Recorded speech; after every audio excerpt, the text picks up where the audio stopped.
My name is Adam King, and I'm a longtime volunteer here at Sandy Pines Wildlife Center and the project manager for the Canid Enclosure Project.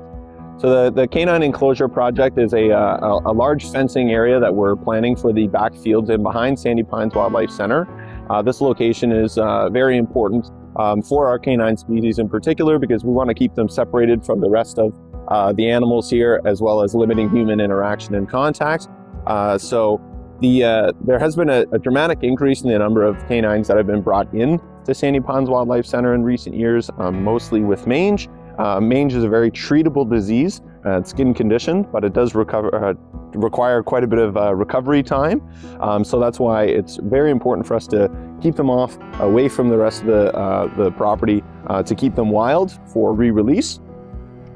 So the project itself will be a large fencing enclosure. Being that it's a canine enclosure, we do have to trench in around it specifically to screen into the ground, because they can burrow. We want to make sure it's a safe and secure enclosure for them. So that's going to be quite an extensive amount of work. So if you're a local contractor in the area that is interested in supporting this project through the donation of materials or offering a quote for the work, or if you're a volunteer that is excited and like to get involved, please reach out to Sandy Pines Wildlife Center and ask to speak with me, Adam King. We would really appreciate it, and we'd be happy to have you.